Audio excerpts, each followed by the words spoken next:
saying miracle, that's big chill. Did you see zero? No good. That's a board wipe, no refill.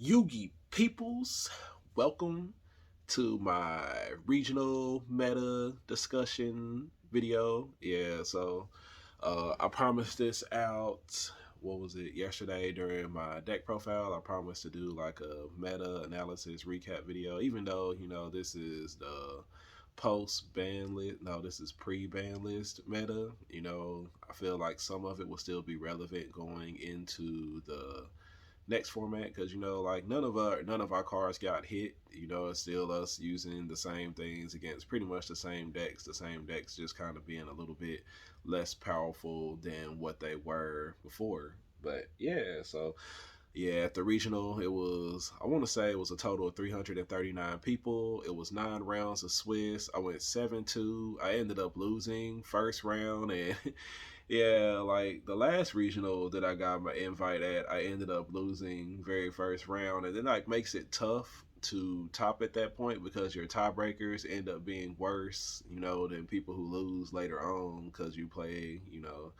I hope that person that you lost to first round ends up doing well, and typically, you can tell whether they're going to end up doing well or not. So let's go ahead and talk about it. Like I said, I went X2, 339 plus players, 9 rounds of Swiss. Like, man, it's like a day one at a YCS at our regionals. It's ridiculous. My round one was against Pearly. I ended up going first, and I want to say I did Dark Law, DPE, Dark Angel.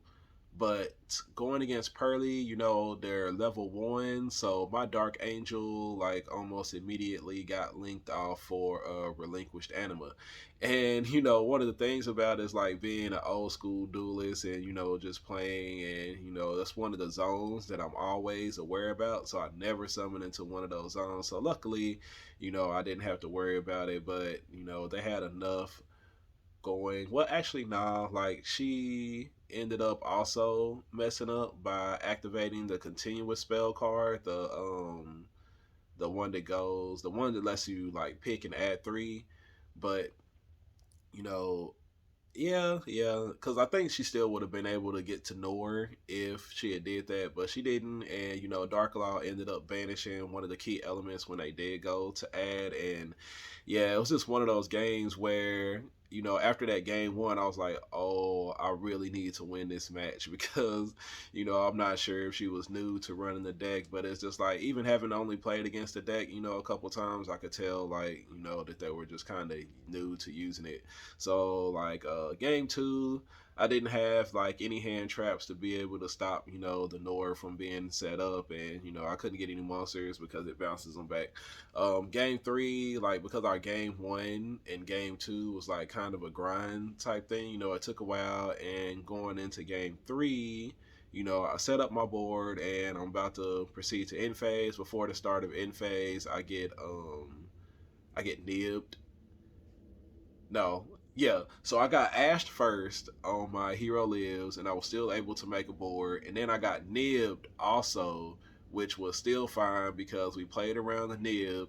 And then on her turn, she also had Book of Moon for my Dark Law. So yeah, like it ended up being pretty bad to use the relinquish anima to take the big old nib token and stuff too. And even despite all that, despite being ashed, despite being nibbed, despite being the Book of Moon hitting my Dark Law, like if I had like I drew plasma for turn because she was only able to do 3,000 damage. Ended up doing 3,000 damage with the actual like Nibiru, and because when the relinquish anima takes the token, it goes to 0/0 because it has no original attack and defense. So when it came to my turn, I drew plasma. I had increase, in my spell and trap card zone because they did damage to me, and I had also had Vion, and I hadn't used my denier infect grave, so like I could have summoned Vion. Like, well, what I did, I started off with Denier effect, Denier, Mally, put Mally on the board. I summoned Vion, used Vion's effect to send Shadow Mist, and then time got called. So Yeah, end up being, unfortunately, I needed like another, maybe like another 30 seconds to search out my honest Neos, because like I said, I drew plasma for turn, so all I had to do was summon plasma, absorb like the Nibiru, and then attack into the relinquished anima, which if I think about it, I shouldn't have activated Vion's effect. I should have just tried to like immediately like normal summon Vion and stuff. But the thing about like trying to play fast like that is when your opponent knows that y'all are about to go into time, they're gonna take time to read the cards and act like they don't know what your cards do. So yeah, we probably would have needed like a whole nother 2 minutes there in order to like get everything completed and get it done. So we ended up losing round one to Pearly, thanks to Relinquish Anima on my Dark Angel, and also thanks to not having enough time to, finish out my plays in game three. My next round ended up being against Super Heavy Samurai, I do believe, and if y'all read my like my little post or watched my video and stuff, y'all know that I worked on Friday night. I worked my 12-hour shift, and immediately after getting off work, I went up to the regional. So during this match, game one, I won pretty easy. I drove him. He went first. I drove him, and then proceeded to OTK him through, I think he only ended up with like one hand trap, which was not enough to stop me from OTKing him. And then game two, in the middle of his combo sequence and stuff, like I literally like fell asleep. When you fall asleep and you're like falling forward and then you jerk up, like like you just woke up. That's literally like what happened. I fell asleep during a combo and I was like, holy crap, like what is he doing? And he ended up winning that game, needless to say. Game three, I went first, and yeah, I had the droll again. He wasn't able to play through the droll, and yeah, we just ended up winning that matchup against Super Heavy Samurai. And it's like after that, I had me some of the vitamin water, the energy one, so I had that. I had the focus one also to try to keep myself awake and to keep that from happening. So round three, this is like right before the lunch. I ended up going against Nutria Runic. Um, I want to say I went first, and Dark Law, is pretty bad. It's pretty good against that deck. So, game one was pretty easy. Game two, I wasn't able to win. And then going into game three, I ended up going second. I was going second game three. So maybe I didn't win game one. Maybe I won game two. Well, whichever one of the games, yeah, because he must have went first, and I won game two, and Darklaw was able to prevent him from just like straight up winning the game. Also, Ghost Spell on the field spell card helped me out during that match, and then so game three, I want to say he went first. He wasn't able to set up like a really, really proper board. So, like, I'm like, man, I'm going for it. But he had like this really smug, kind of look on his face, when somebody just sits back and, they look like they're defeated, but at the same time, they look kind of confident at the same time. So, as I was doing my combo and going into it, I was trying to figure out like how I could get OTK on board without using my polymerization, without using my in-hand liquid soldier, and without using my Mally. So I left my other Mally in the deck after I put it back with Denier. I held my polymerization, I held my liquid soldier in hand, and this is one of the games like where Dread Decimator actually like came in. Like Dread Decimator put in a lot of work for me this weekend. The card was absolutely amazing, and usually I don't even play it inside of my extra deck, but because of Droll, like during testing, I was still able to find ways to OTK because of his attack boost, especially like if you can get DPE out there, get that first attack off with DPE, pop something, and then like be able to like attack clearly. And even when they have like two monsters out there, Dread Decimator also does piercing damage. So yeah, it was like he was a big help during the entire regional and stuff. So he allowed me to get enough damage out on the board to where I could OTK my opponent, and then he proceeded to nib me, which, like I said, I read the nib, and, there were a lot of people standing around watching it, they just had that look on their face like, ooh, he got nibbed. But fortunately, I saw it coming. I banished Mally from grade, a special summon Mally back out, did the poly, went Sunrise, Miracle. I had Honest Neos in hand, and yeah, we still just proceeded to OTK right on through that. So yeah, we took the round 3. Unfortunately, like I think by the time we got done, there was probably like, maybe like 50 seconds left or something. And this was supposed to be the lunch round. Went outside because there was a food court thing, wasn't nowhere. What the line was way too long and stuff, so I had to wait to eat.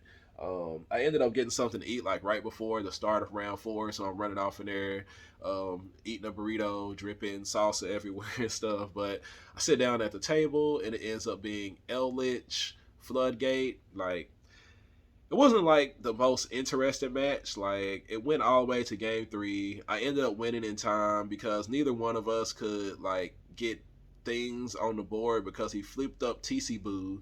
And luckily I was able to get some damage in kind of early before he was able to lava golem me. But because he never like hard drew the Eldritch, he was never able to get a big enough zombie out on the board to start doing damage, because he kept on having like Conk, or what's the other one? Conk and Haquero like on the board. And so like what I did in order to keep him from getting out, like I saved my ghost bell and I saved my ashes for the sanguine. Like, I just saved him for those. Every time he tried to get like big Eldritch out, I just, ashed it or ghost belled it and stuff. So I was able to win that matchup in time, yeah, even through the TC boom. So my round 5 matchup ended up being against Dinos. Yeah, I think he said he hadn't played in a couple of months and stuff, but you could definitely tell he knew what he was doing. Yeah, I think like the very crucial moment in that game came where like game 3, I wasn't able to set up like the best board due to Droll, and he was actually like able to play through it, and like his final push thing came through with like UCT, where he would have been able to go through game, but when he activated the double evolution peel, we had already like a couple turns into the game, so there was a UTC in his grave. So when he activated the Ultra Evolution Peel, I was able to call by the grave on the old UCT to negate his effects. And when we went into my turn, because it was hit by Call by the Grave, his effect was also negated on my turn. So he tried to do the thing where he destroyed a card, and yeah, it just didn't end up working out for him. Like, fortunately, like y'all have seen like in the past, and like even like I think like even in my tired point, being tired and sleepy and stuff, like I'm glad that I thought to hit the UCT with the Call by the Grave, because if I hadn't, I definitely would have lost that game, and he even said so himself that like he had never thought that I would do that. And it's just kind of like one of those head up plays that I'm glad, like at this point, like I didn't feel like all that sleepy anymore. I was kind of awake. Fortunately the vitamin water has helped me. And it's kind of like one of those things where I'm trying to avoid like drinking energy drinks. And like I'm not sure if the vitamin water actually helps, but in my mental it works. So it's kind of like when they give people placebo pills, it's like you tell them it's good for them, and mentally it helps them out. So the vitamin water, it feels healthier than drinking the energy drinks. And it's water, so I figure it's good for you. The vitamins and stuff are good for you. And inside my mind it says energy on the bottle, so it feel like it gives me energy. Then I drank the one that had focus, like helping me focus on my matches and stuff or whatever. So mentally the vitamin waters helped, even if they didn't like really help. So yeah, I'm in it at this point. So round 6, I end up going against my boy Campos, former UDS champion. He had actually got his invite in Oklahoma using heroes. And yeah, so when I sat down, I thought that maybe he was still playing heroes, but he was not. He was playing with he ended up going first. He was playing Bestials with Dragon Maids off in there. And y'all know how tough it is to win a match against Bestials, especially with this dude. Like, he's running Seal, and Tidings, and the Seal is summoning out Bestials. Tidings is bouncing it back to his hand, and like it was just crazy. Like, I swear he used Magnemite on me like 6 times. Like, my turn, his turn, my turn, his turn, and it's just it was just way too much to deal with. Like he did really, really good with that deck. I think he ended up going X3. Um what was it, going into the final round, he was at table 6 and I was at table 7, so I was like, man, if he wins, maybe I have a chance to get like top 8, even though I'm going X2, because one X2 did end up getting top 8. It was actually Cameron Neal, another UDS champion. Yeah, our regional was like stacked. It was crazy. It was crazy. It was a lot of good people up there. um, so yeah, he was next to me, and in our match, just him constantly recurring the bestials just ended up being too much for me. I think like game 3, I actually did end up going first. Like the way our wins went back and forth, I was able to pull out that victory game 1 somehow. Playing through his little bestial monsters. Like he did Druid's Worm, but I effectively used my DPE to make sure that he couldn't use Druid's Worm to send it to the extra deck. So yeah, and then like game 3, I bricked. I drew, and I think it was like one of the only games that I bricked the entire regional. Like, and it was the card that I only played at 1 because I got tired of drawing it, and it was Shadow Mist. Like, I basically did like some some goat format type stuff where all I could do was T set, and the set was Shadow Mist, and yeah, we just after that, like his hand wasn't even all that great, but with tidings and being able to make seals so easily, actually he didn't even make seal. He put out some green dragon made monster or something, but just having a Shadow Mist by itself, just especially since I don't even think he killed it, like I just wasn't able to do much at all. So that on top of him, having a lot of experience with heroes, like I said, he got his invite with it at Oklahoma. He kind of knew what the strengths and weaknesses are of the deck himself. So yeah, we ended up losing that to Bestial Dragon Bay. It's a little bit disappointing because like I don't mind losing. I just hate losing when I don't get to play the game at all, and that's just kind of what happened there. So yeah, next round.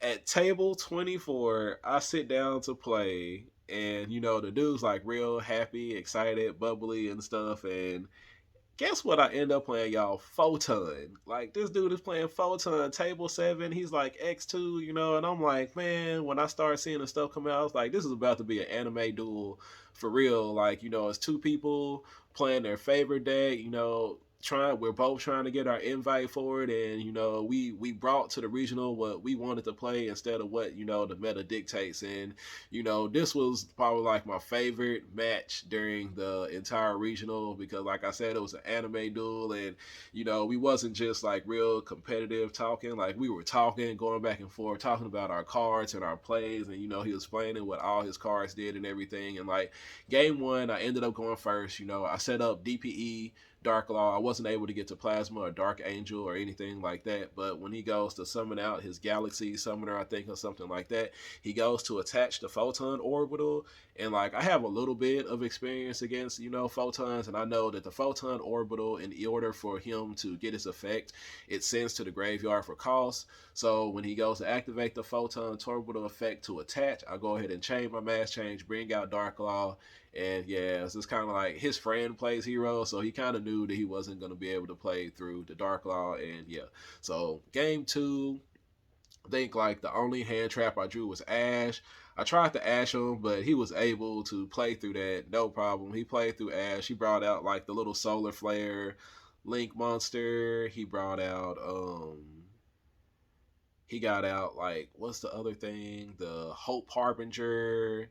And he also had the other one that allows him to like bounce stuff. And yeah, so like going into his board, and he had the one that makes it to where they can't be targeted by card effects and they can't be destroyed or something like that. It was something pretty crazy. But I opened up, and this is the second time that I bricked, and I opened up with increase. I think maybe for like, I opened up with increase, like maybe 2 or 3 games, but even though I had the increase in hand, I was still able to play, so I wouldn't necessarily count it as a brick. But this is one of the games where like I drew increase in hand and I actually wasn't able to play, And the reason why I ended up being a player is just he had like too much stuff to like destroy and pop and do all that stuff. So I wasn't able to set up anything, but I was able to, set up something on the defensive. And I set down D barrier, and yeah, I just figure like if it feels like I'm gonna die, like I'll flip up D barrier. But in order for me to have a chance to win, I'm going to need this D barrier for my following turn. And fortunately, he wasn't able to kill me. I had like a couple things out there on the board, and he wasn't able to exactly just kill me. I ended up with like 300. Yeah, ended up with 300 life points left. So now we go into my turn. Like I said, he had that Photon monster in defense position. Unfortunately, I had increase in hand, but I did have Ferris. So, at the start of my turn, I go ahead and flip D barrier. And he's like, man, how come you didn't use it next turn? I was like, because if I was going to live, like, I was like, fine, just let it happen. Because in order for me to have a chance to win the game, I am going to have to need this card on my turn. So I go ahead and start my turn off. I use Ferris, discard increase, special summon Ferris, no effect. I use my Ferris in the battle phase to attack into his defense position, Photon monster. And yeah, actually, I didn't like. I must have had like a little bit more life points than that because it was a different game where I ended up at like 300 and ended up being able to come back. Um, but anyway, I go attack into his defense monster. I take damage, so I put increase into my spell and trap cards on, and I just start doing hero things. Like one thing is like I ended up like his board was like full. The solar flare, the two exceed monsters, then the other one. So of course, our boy Big Chill goes in, board wipes the entire board, and yeah. But the thing is, like after that, like I just didn't have any gas left. Like even though I went through that, did the increase thing. He said like and I told him, when he made the comment, I was like, I'm one of the best hero players you'll ever play against. And yeah, he told me I was the second best because of course he's gonna say his friend, is the best hero player. But yeah, we ended up doing that, and even though I ended up losing, like it was like a really fun duel. So I ended up losing game 2. Game 3, we had about 3 minutes going into it, and he droned me. But I already had the Poly, and I had Ferris and a Destiny Hero monster, so we were actually able to make Dystopia to burn him for 1100, and we also had the DPE out there with the Dread Decimator out there. But at the end of that, like I ended up also getting nibbed. So yeah, but trying to figure out everything and stuff with that and everything, he didn't end up having enough time to combo and do things and do everything like that. So we did end up winning that one in time thanks to Dystopia. He just didn't have enough time to get it done. And during the in-game discussion, when we're talking about it and stuff, his friend had been watching the match, and he told him that he should have nibbed me when I had out the Denier and the Mally Boy out on board. But I explained to him at that point I was only at 4 summons, so he couldn't have nibbed me. And that's why I flipped a Polydan to go ahead and take care of the Dystopia.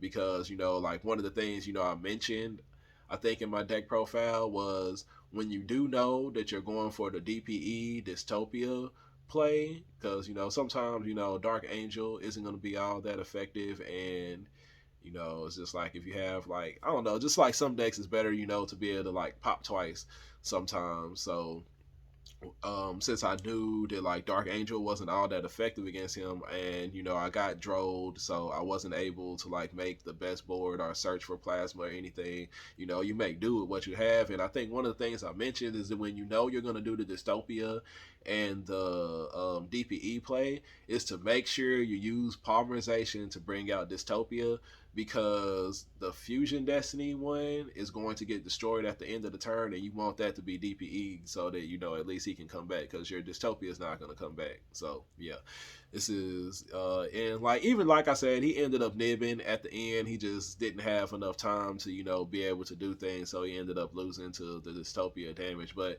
it was an awesome game. Big shout out to him. I'm not sure if he ended up getting his invite. I'm actually going to check that later on, but I'm not sure like how things went for him, but like it was an awesome match. Like that was my favorite matchup for the entire day. Like seeing somebody play the deck they absolutely love to be X2 with it, like on the verge of getting his invite with it. And I hope he did get it because he's like really really good. He was really really good with his deck. Yeah, so round 8, I end up going against a friend from my local areas and stuff, and we spent a lot of time talking, going back and forth, and he was on Sword Soul. Sword Soul is really good going second, and yeah, he was able to use Vashuda to bounce back my plasma. And after like going through the motions and stuff, he was able to get enough damage out on the board to go ahead and get me that game. Now game 2, he wasn't so lucky. And one of the things like in this matchup is, like I said, that game 1, and it's like when they start off and they summon a Tenye monster, and you have DPE. Like my inboard was DPE plasma, and he summons that first one. It was the one that you can banish to special summon from the deck. It's like at that point you basically have to DPE pop that thing, because if you don't, they just link it off into the monk, banish it from grave, and is able to special summon the Vashuda. So it's like at that point, as a hero player, you have to know that when your board is, plasma DPE, and you don't have the benefits of having D-Force out there on the board, which, D-Force, is a pretty good card. The only reason why, like, necessarily I didn't play the D-Force is because, like, a lot of people are, like, playing Kaijus, and, even going into the regional, Campos, who had, I said he got his invite the previous week in Oklahoma, he told me that I was going to get kaiju'd a lot, and I got kaiju'd a lot. So, I felt like having D-Force off in there probably wouldn't have helped like too much, because I got kaiju'd like more than anything. And unfortunately, D-Force doesn't help against the kaiju. So, going back to the Source Hole play, it's the one that, like I said, is special summons from the deck. It special summons a Tengen monster from the deck when you have, when it's in the graveyard. So he goes to summon it, and basically at that point you have no choice but to pop it and hope that they don't have like another or have the Vashuda or stuff or whatever. And so I popped it, did the EPE, but he had the Vashuda in hand anyway, special summon it, link off for and it was able to OTK me. But Sword Soul is about to be, I guess, like one of the big decks, because of Dang Long and stuff, different things they can do. So when you play against that deck, do keep in mind, your DPE pop. Think about that when they summon it. Like, it's a you want to say it's a choice, but it's really not a choice. Like if it's the 1-star one that they can banish to to the banishes to add a banished one back to the hand, you can think about it. Maybe they don't have a shooter, but if they summon the big one, you have no choice but to DPE that thing before they link it off. Because if they link it off, then they have a normal monster out there. They're able to banish it, special use this effect to special summon Vashuda deck from the deck anyway. So yeah, little advice, for y'all who will be playing against Sword Soul quite a bit. Also, in that matchup, Ghost Ogre put in a lot of work. I Ghost Ogre'd his Taya, I Ghost Ogre'd his Moyi and stuff, so I was able to keep him from getting getting his other monsters out there game 1 and game 2. And that was like literally like outside of Imperm. Like, Ash doesn't really do too much against their deck. Droll doesn't do anything. Nib can sometimes do something depending on what combo lane and stuff they go through, but the better ones are going to keep themselves from getting nibbed as well. And yeah, he did that too. So yeah, unfortunately, Ghost Ogre was there to help me win that game, and we went ahead and took round 8 against Source Hold. And then my final round ended up being against Math Mech, and he went first, and my heart kind of dropped a little bit because it's so hard to play to win, game 1, them going first. He started off with Circular. It's like, it felt like it was going to be really hard to win that match. Like, even though I had Droll, and Math Mech is actually like the deck that I'm building to have, when I don't want to play heroes. It's just like, I've been playing it on Master Duel, having a lot of fun playing the deck. Like, it's so much different from playing heroes. Like, I'm really feeling the Math Mech. Even though Circular got hit for 1, I really don't feel like it hits the deck at all. They have so many other cards, and you have Small World and Signet Mining, and they help you do all that stuff anyway. So yeah, Math Mech, I don't know if I'll be like doing duels and stuff with it or like recording my duels, but it'll definitely be something else for me to play outside of Heroes every once in a while. So yeah, fortunately, like I said, I had the Droll, and he wasn't able to necessarily like set up like the best inboard and stuff, and I was able to OTK him through the one hand trap that he had, and yeah, so game two, I actually ended up winning this match 2-0. We ended up winning it pretty fast, and game two, I just don't think I think he drew like unplayable. Like he wasn't able to do too much. No, that wasn't it. He actually like started doing the board and everything and stuff, and I nibbed him, and yeah, that pretty much like put an end to it for him. And going into my turn, like one of the things like we got about playing against Math Mech is like they can have that one or two like engine cards, and then everything else is like hand traps. So end up having to play through two hand traps, and this is another game where I got drolled, but I was able to use Dread Decimator. Like Dread Decimator was definitely like one of the MVPs inside of the extra deck. No lie, that card helped me out so much whenever I got drolled. Like y'all, like the dystopia thing, like one of the reasons why, like when I was building the deck, why I wanted to have Dread Decimator off in there is like not only for his ability to help me OTK through Droll, but like as I was like doing test hands and stuff, I was like, man, when I get Drolled, but I'm able to get to Poly, I'm able to set up Dread Decimator with DPE and Dystopia so that I can have two pops, and it makes me like feel like Destiny Hero, probably like pure like Destiny Hero, it's probably like a lot stronger than, the Destiny Hero fusions are stronger than the Elemental Hero fusions in like certain aspects and stuff. Like when you're going second, the E Hero fusions are, what you want to bring out because you got Sunrise, Ab Zero, Wake Up, your Elemental Hero and stuff, things that make it really easy to OTK. But if you want interruptions, then you're going to want DPE, Dystopia, Plasma, monsters like that. So yeah, we ended up winning that Math Mat game, even though we got drolled. Dread Decimator was able to get us the rest of the way there, and yeah, we ended up getting that. It was pretty crazy because one of the things that happened was when like even like he had like kind of like some stuff out there on board, because they're able to like, even though getting nibbed, they're able to link it off into a Cyberse monster, the or what is it, like the Link Spider thing or whatever. And so he still like had stuff out there on the board. So when I went to DPE pop and activate DPE's effect engrave, he gammaed me. So I was like, no, not the gamma. But, fortunately, he had summoned the vanilla one in defense position, and Dread Decimator still just like, ran it over because he's got the piercing damage off inside of there. So we were able to get that game 2-0, and I was like, yes, I was sitting at table 7. I was like, maybe I'll have a chance to get top 8, but I ended up like 22nd place. But, it was I was very happy with the way the deck performed. Y'all normally see like I'm only running like one Ferris. Like I feel like one Ferris is sufficient in most metas, but with Droll being in there so much, I felt like it was more important that I draw him than I add him, or to open up with him in my hand, because I wanted the first thing that I searched to be Poly, being then get drolled, which was pretty much what happened the entire tournament. I would go search for Poly and then immediately get drolled after that. Like even with a hero lives, like it was tough sometimes. Like I really didn't want to add anything with a hero lives because you get drolled afterwards.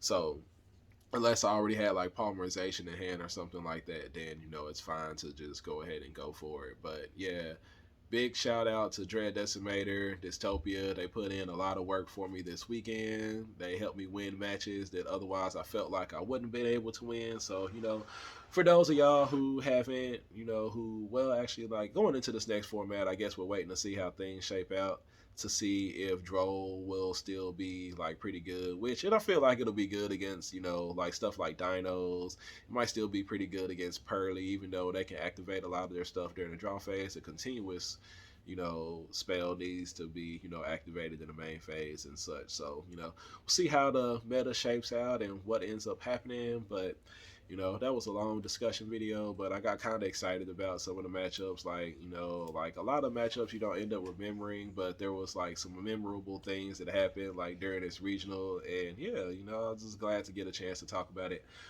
If y'all got any questions, you know, everything and stuff, maybe later on this week I'll do a discussion video because, you know, I usually do my discussion videos on Thursday. Maybe we'll do a discussion video on like what I feel like, you know, heroes should look like going into the upcoming meta. So yeah, appreciate everybody for staying a while to listen, and I will catch y'all on the next video. And I think this is probably like the first time a lot of y'all have actually like seen my sponsored jersey. Like I designed it. It didn't I think I did kind of a bad job. Like I didn't end up being happy with this gold and with the silver and red off inside of there. But yeah, we did it's got the Meta TCG symbol on there. It's got my YouTube logo on it and everything. It's also got my name on the back of it, my YouTube name with, you know, the Meta TCG logo and stuff on there. I did redesign it. I'm hoping to get my new one. It looks more like a Spider-Man jersey. But, you know, this one right here was like my original design. We might actually, like when I do one of my giveaways, we might actually go ahead and give this one away to somebody, you know, that can say I own, you know, the Mass Heroes first sponsored jersey. Also, like we're like right there at the 1200 mark, so I am going to do that giveaway for the Pot of Prosperity Field Center from Piano Mega Mats and the 15 of my Neos oversleeves that I use when I play my Neos deck that were like custom made from Dragon Shield. So some player will get that Field Center, get 15 of those sleeves for their extra deck or whatever, and we'll do that in about another 5 subs or so. So like I said, appreciate everybody for staying a while to listen, and I will see y'all at Nationals. My wingman, he come through, he level up, he go cool, he shining out and popping to over 9K. That's a breakthrough. Be on top now. Here's a look at all